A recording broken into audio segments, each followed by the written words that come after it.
Public affairs programming on WQPT is brought to you by the Singh Group at Merrill Lynch, serving the wealth management needs of clients in the region for over 25 years. The battle for the 17th and all things Celtic in the cities.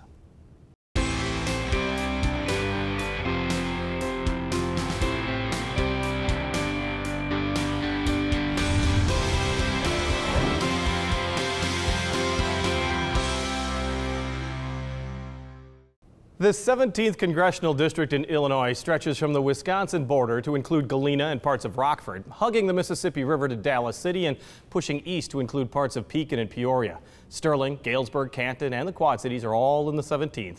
It's represented by Democrat Cheri Bustos, but Donald Trump narrowly won the 17th district 2 years ago. And joining us is Bill Faywell, a real estate broker from Galena, a self-avowed lover of writing and political science, and the Republican candidate for the 17th Congressional District in Illinois. Thank you for joining us. My pleasure, Jim. That's a quick introduction. Tell me a little bit more about you and why you're running. Well, as you said, I'm from Galena. I've been out there about 25 years. My background is real estate, building, rehabilitation, development. But I've always had a love for politics. I grew up in a very political family. And after college, I never really stopped. Actually, one of the things that really drives me is, a lot of people have a key date in their life where their life changes. Mm-hmm. And somebody passes away. Or for touchstone. Yeah, for me it was June 5th, 1968, when the day Bobby Kennedy was killed. And coming on the heels 2 weeks prior of Dr. King's death, I did a very Descartesian thing. I cleared off the table. This is 14 years old, and had to start rebuilding my world a piece at a time based on what I could prove to myself.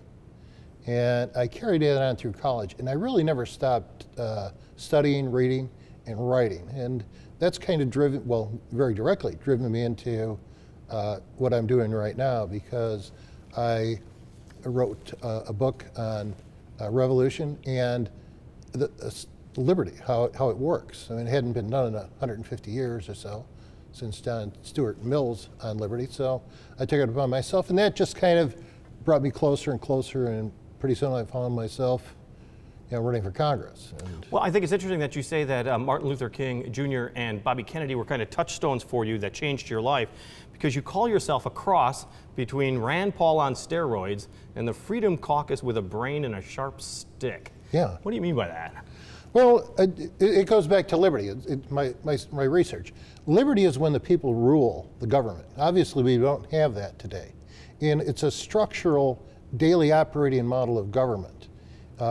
It requires, see what's happened right now, Jim, is that the powers of Congress and the powers of the states have been given over to federal agencies. And they actually write 90% of our laws.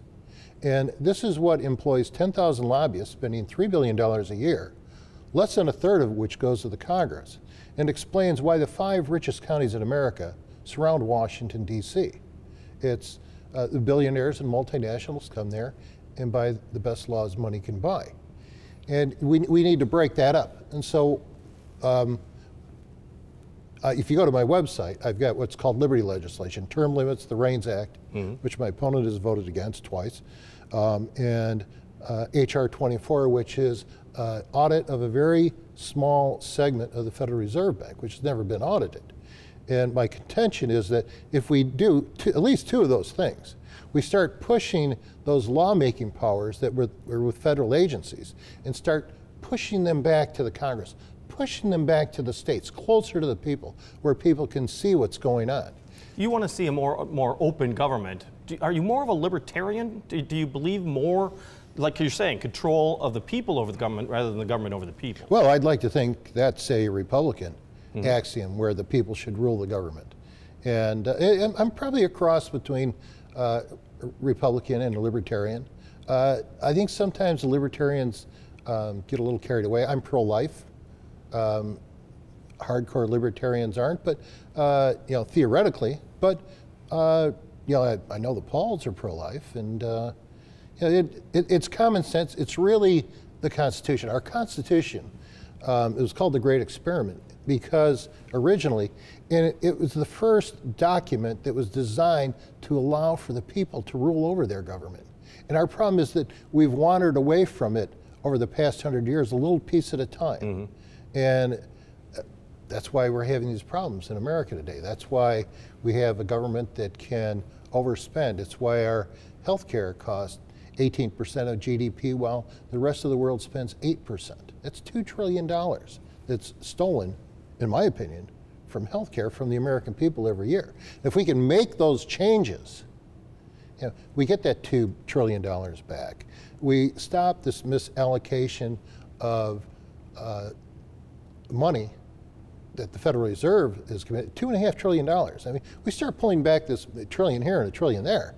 All of a sudden, when you look at the waste that you can readily identify, it's $5 trillion of the nation's GDP. If we can redirect that away from Wall Street, where it's been accumulated, and start redirecting it back to Main Street, we're going to start putting people back to work again, like the president's been doing. I mean, that's why the nation's GDP has been growing, breaking out escape velocity, because what he's doing is putting more individuals, more small businesses back into work.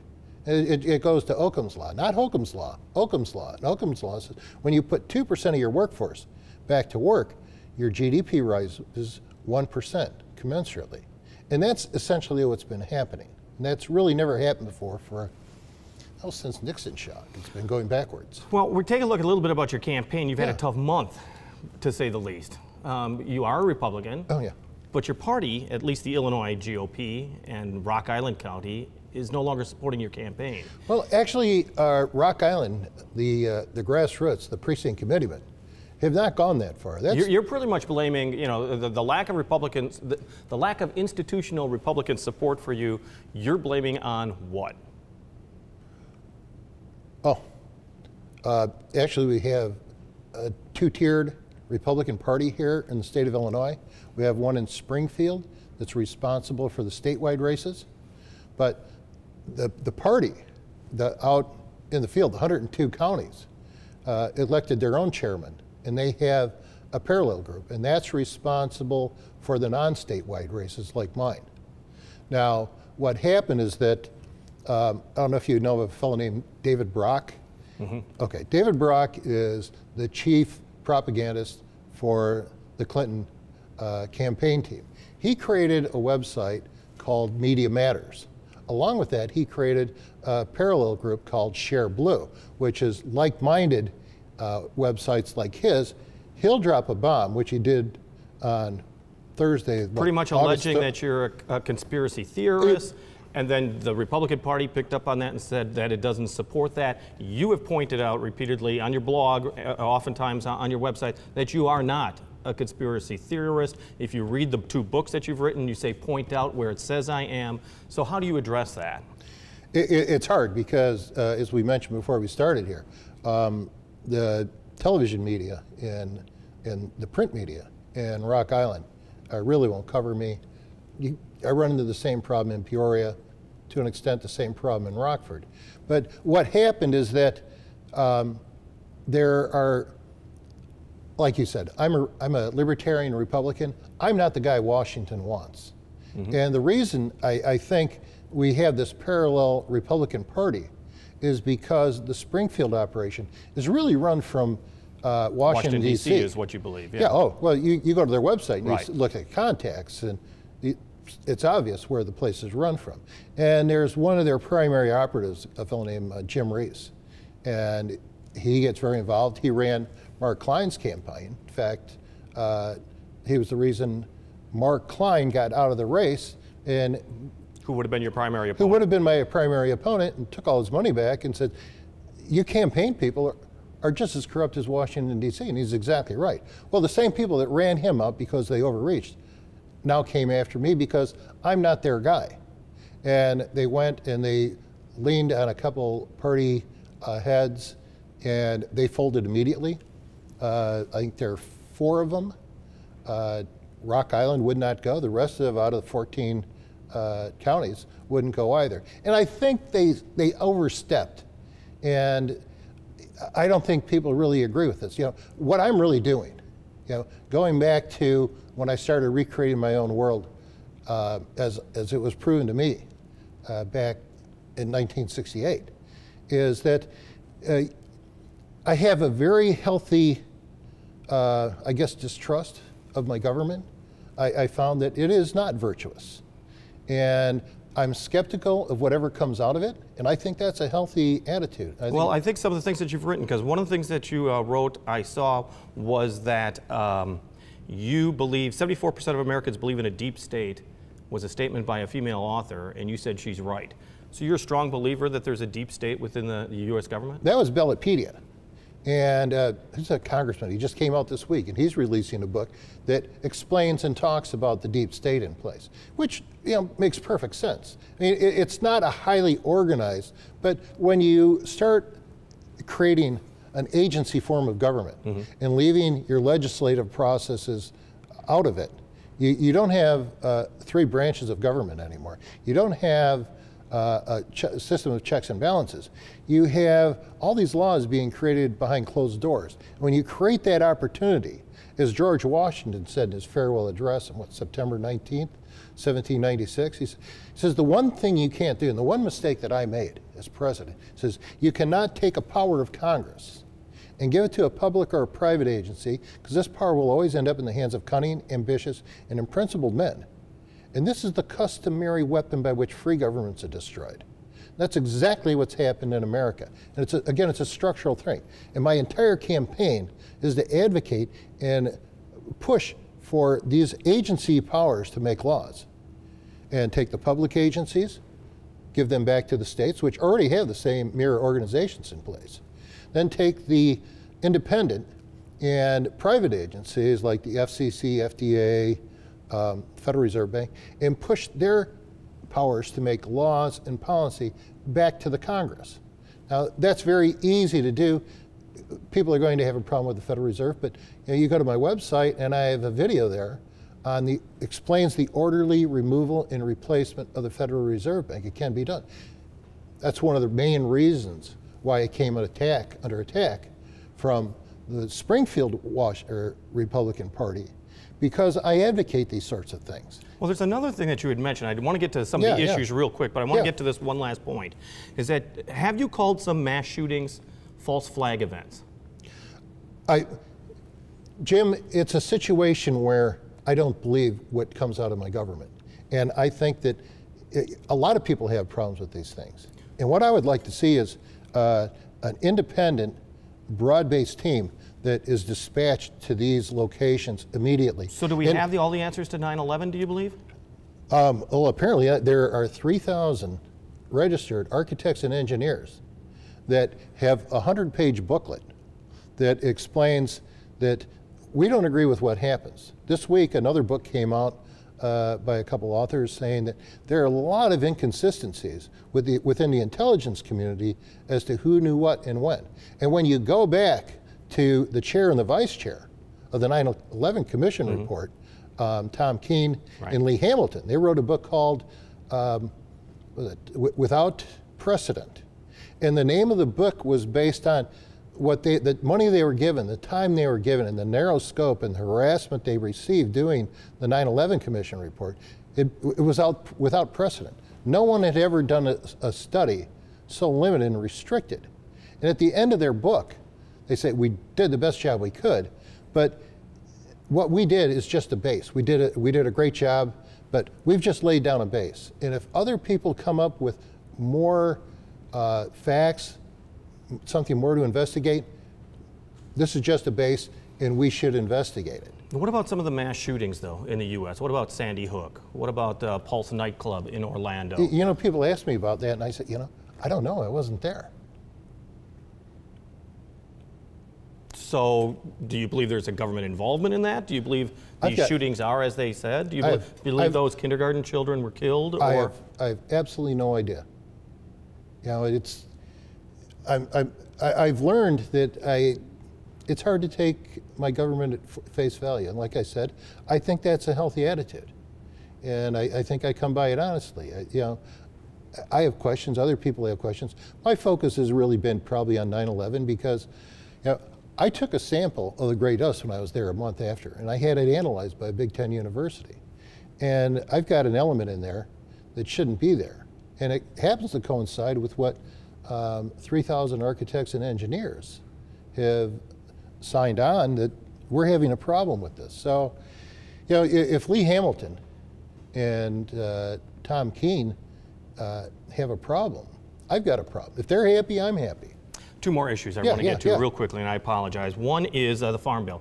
You've talked about it, as a matter of fact, this week in regards to the Farm Bill. You're talking mostly about sugar subsidies that you think are unfair. But let me get to another area, is that the Farm Bill is oftentimes bipartisan only because you have the farm protection and you have the food stamps, the food assistance program. The food assistance program being a much larger part of the Farm Bill. Do you think those two should be separated? Well, what I think doesn't mean much. What the reality is you know, what we have to deal with. And I know my opponent voted against the Farm Bill, and I thought that was a bad idea.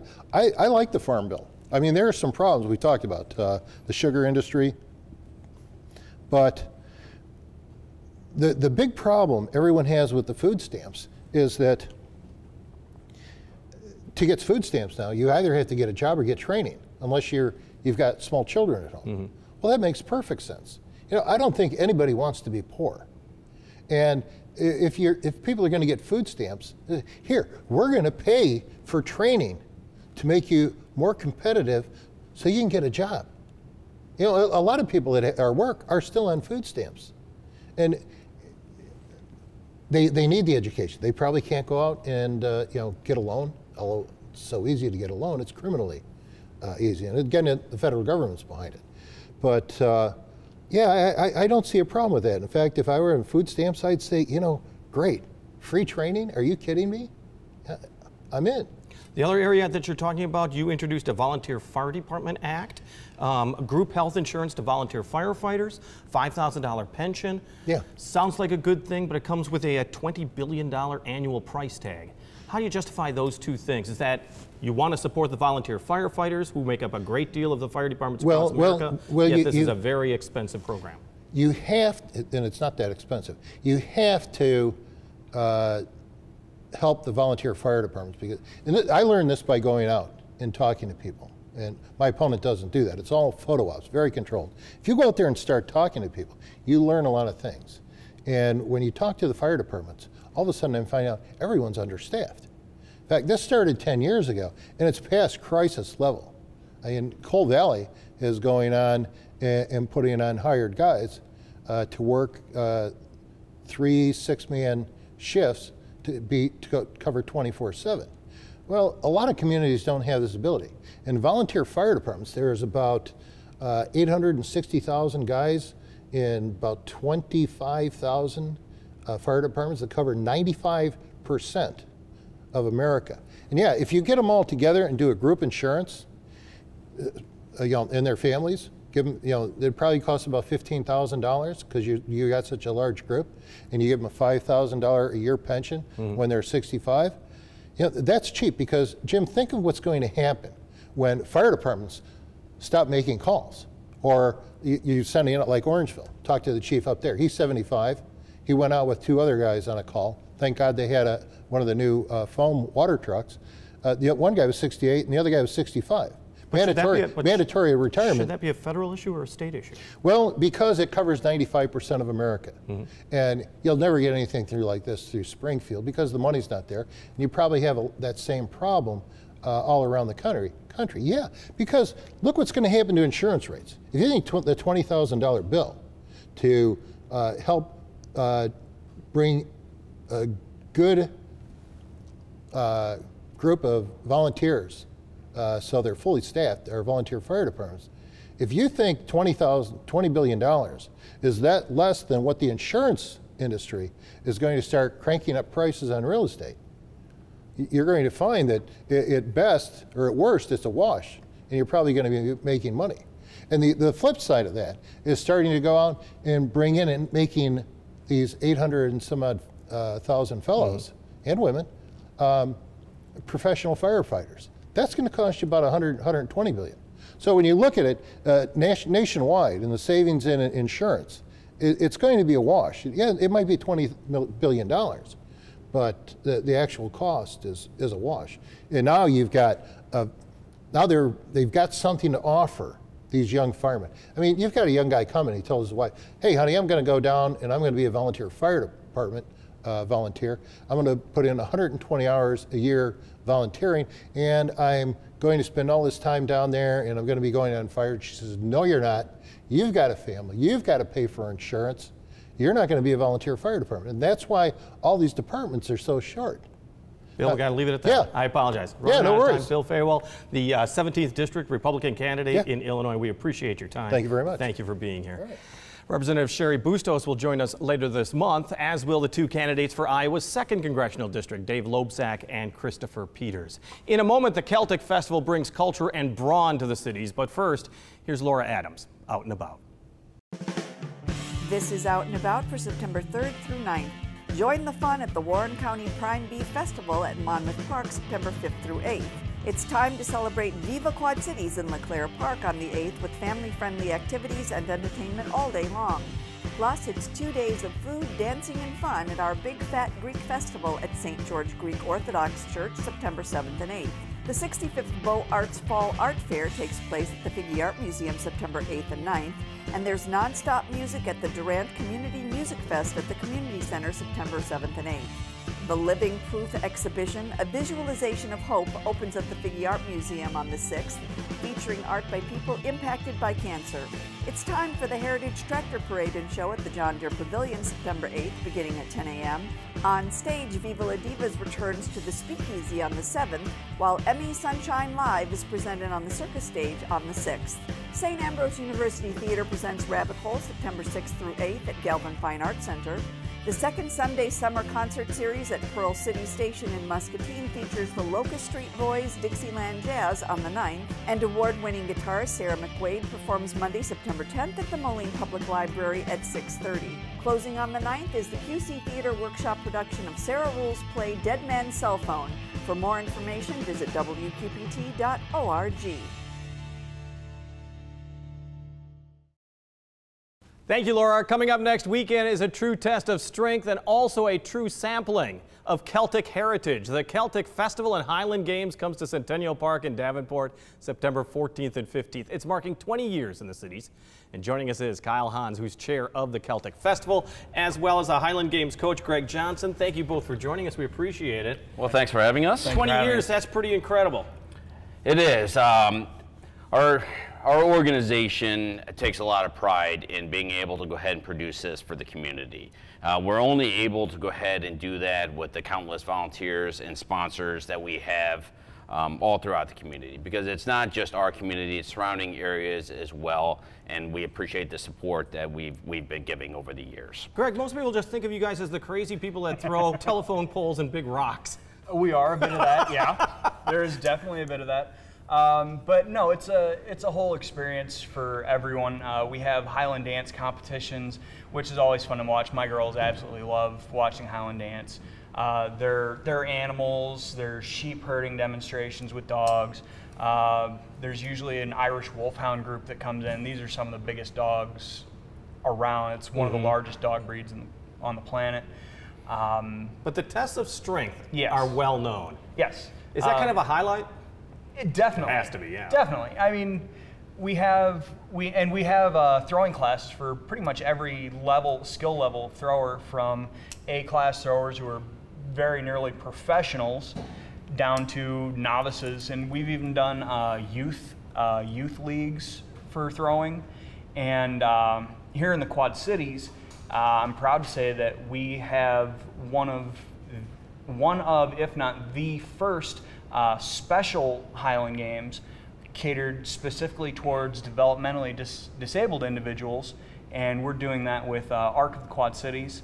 This will be our 3rd year doing that, and they've been absolutely fantastic. Well, Kyle, you said when you watch those competitions with the special Highland Games, I mean, it's really a joy to watch that. The joy that they received by being able to go ahead in any distance that they're able to go ahead and throw or toss any type of equipment, the joy that they get is as much, if not more, than any of our Highland Games athletes. Absolutely. And that puts such a feeling in you as an individual that you can't help but smile. And the joy is just incredible. Well, and Greg, when we're talking about these feats of strength, so to speak, I mean, this is really, truly the basics, if you think about it. Yeah, I mean, it is. It's sticks and stones. Yeah, but you're not fooling around here. No. I mean, when you're talking about throwing weights, we're talking about throwing the A-class throwers. They're throwing a 56-pound steel weight for height and for distance. Even their lightweight is 28 pounds. Mm-hmm. That's still heavy. I mean, it's an incredibly heavy weight. And then you get to the cabers where this is the event where everyone's like, oh, you're throwing a telephone pole. Okay, yeah, we'll go with that because it makes it easy. But I mean, half of the battle in that is just getting the thing into your hands. I would think so. So that you can proceed to try to turn a caber. And I mean, there's a huge skill level there as well. I mean, absolutely. You don't just pick up a pole and throw it. No, and I've always said that when it comes to turning caber, the pick it's half the fight. Just being able to get it into your hands properly is half the fight. Well, Kyle, we're talking about a huge celebration of heritage. The key is to keep the heritage alive. You don't want this lost. Absolutely, and that was one of the purposes of having that in the area. There was not enough of a cultural significance here in the area where people were celebrating the heritage. What many people don't know, it's not just here in the U.S., it's here all over the world. Go ahead and going back to Scottish heritage, Irish heritage, that half of the individuals who signed the Declaration of Independence were of Scottish descent. Many people don't know that. We want to go ahead and be able to go ahead and showcase not only Scottish, Irish, Wales, Cornwall, and there's many others, to show what they bring and their different ethnicities. And during our events, we will have vendors from all different regions. They'll have everything from their wares of 100 years and families. So we will have everything from kilts to bonnets to, of course, Guinness and different ciders, which everybody is excited for as well. They come for their ciders. Well, and you're getting in for free, so it's a good deal. It's a family event, so bring as many people as you want. Once again, Centennial Park. Kyle, thank you. Kyle Hans, who's the chair of the Celtic Festival, and Greg Johnson, Highland Games coach. Thank you so much for being here. Happy 20th anniversary. Thank you. Well, and thanks that. for keeping a great culture alive here in the Quad Cities that people may not even know about. Yeah. So we appreciate it. Once again, the festival and games, September 14th and 15th at Davenport's Centennial Park. WQPT is doing its part to support the military men and women in the cities who are serving our nation. We call it Embracing the Military. This Monday is National Suicide Awareness Day, and the Arsenal Island School Support Services Program is actually going to hold a preteen suicide prevention workshop. It's being held in the School Age Center, Building 110, starting at 5:30. Organizers hope children 10 to 14 years old will take part in this honest and open discussion. On the air, on the radio, on the web, and on your mobile device. Thanks for taking some time to join us. We talk about the issues on the cities.